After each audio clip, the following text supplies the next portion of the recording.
Welcome back to the channel. Emory Hunt from CBS Sports was on 92.3 The Fan today and set the record straight on who he thought the guy was for the Cleveland Browns for next year. And the media has been bringing up all kind of QBs, man. The QBs out of the woodwork. We got names: Malik Willis from Green Bay, Mac Jones, Kyler Murray from Arizona. They don't even want Kyler Murray, and they trying to put his name up. And we got Spencer Rattler and Kirk Cousins, Jacoby Brissett. Even in the draft, they talking about Ty Simpson from Alabama and Drew Aller, both of them for developmental QBs.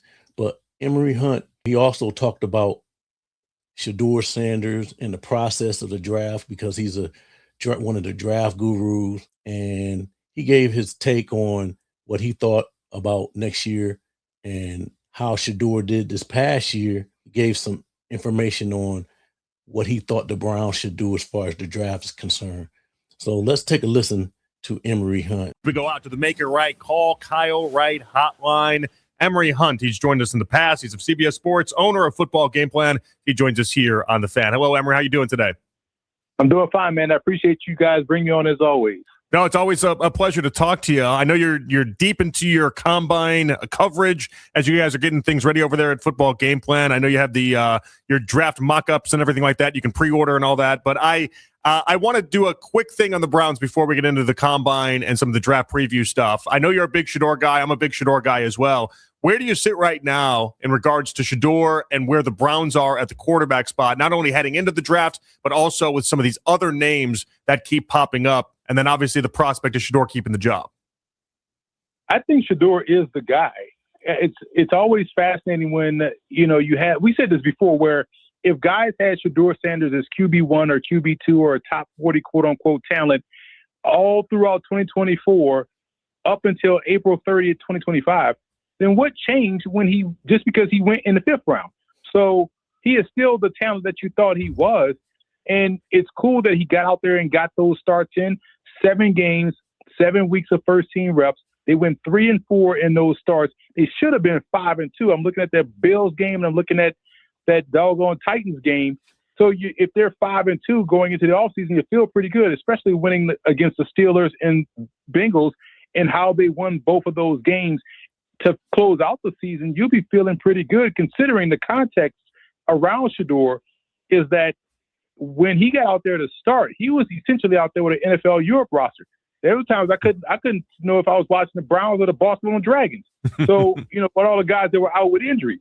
And so now you just project forward, okay, if he gets, full off season of being quote unquote the guy with a full, runway of those guys that are starters on offense, and you add more talent to this team, Browns would be cooking with gas. And again, if they were 5-2 as opposed to 3-4, you're probably feeling different about Shedeur. So I think Shedeur is their guy. I like Shedeur. I like his game. I like the toughness that he has, the mental toughness, and a lot of that manifested itself out there on the field. So I think they have their quarterback. I look for them to build around him in terms of the offensive line and the skill positions and add depth to the defense. Well, outside of Fernando Mendoza, so he's going to go number 1 overall. I think everyone is on board with that. Is there a quarterback in this draft class better than Shedeur Sanders, in your opinion, available? There is not. There is not. And not even Mendoza. I have a higher grade on Shedeur than I did on anybody in this draft class. And remember, people just here's the funny thing about this draft class at the quarterback position. April 30th, 2025, everyone was saying, Garrett Nussmeier, Kay Klubnik, Carson Beck, Arch Manning, and a litany of others. And now everybody's speaking Spanish. Nobody mentioned Mendoza until, all those other dudes that I just named flamed out. So I would say Mendoza compares a little bit to me like a little bit more athletic version of Jared Goff. I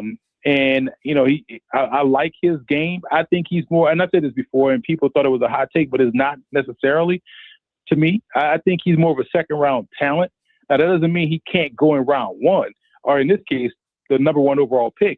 But you're going to need a lot around him for him to have the same success he had at Indiana, which is fine. It's what you're supposed to do as an NFL franchise.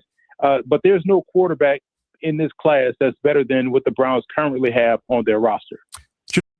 And absolutely, that's what I've been saying the whole time. And a lot of us been saying who follow this channel. There's no quarterback out there that's better than Shedeur. So we might as well just stop playing the games, bringing up all these crazy names. They bringing up people out of the woodwork. They're just bringing up stuff because there's not enough content going around. So you're going to hear all kind of names popping up. But just remember, the bottom line is Shedeur got his feet wet last year, this past year, and get a whole off season and just handle what he needs to handle and get better in the off season and come in fresh and ready to battle for that QB1 spot.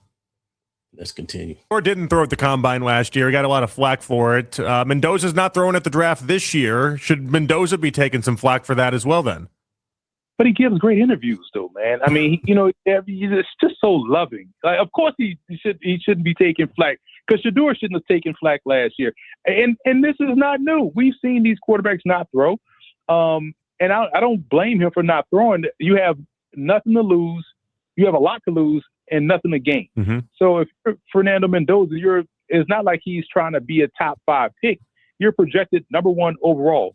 There's nothing to gain from going out there and throwing. And I'm glad he touched on it, in terms of like, hey, I'm going to be going out there with guys that I just met that day, and we're trying to, develop some chemistry, some timing.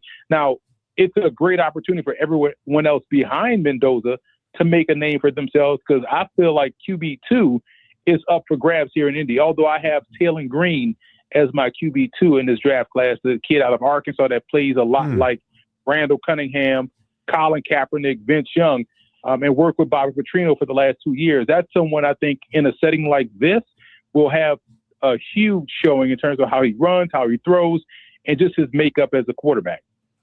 So there you go. You got Emory Hunt. He also talked about the process that he thought that should go on as far as the draft, as far as the Browns, he thinks that they should take 2 offensive linemen because they couldn't block anybody last year, and he feels like they should start off with the offensive lineman. But he said if they, because the Browns got the 6th and the 24th pick, maybe they get an offensive lineman, maybe 2, or if they slide in a wide receiver and get Cornell Tate. He also said that. He mentioned some other wide receivers. We got Cornell Tate, Jordan Tyson from Arizona State. I think it was Mekhi Lemon and Denzel Boston. Yeah, those 4. And he thought that those are some excellent wide receiver draft picks, some go-to guys. Emory Hunt studies the draft, and he has some great knowledge on the draft. So I respect his knowledge. So there you go with Emory Hunt. He says that Shedeur is the guy, and he was very impressed with what he did as far as the season was concerned, getting him prepped. Let me know what you guys think as far as the combine. We know the combine's coming up this coming week, the 26th through March 2nd, and at Lucas Oil Stadium in Indy. And if you're a Browns fan, let me know, who do you think the Browns should take on draft night? Hey, appreciate y'all. See you in the next video.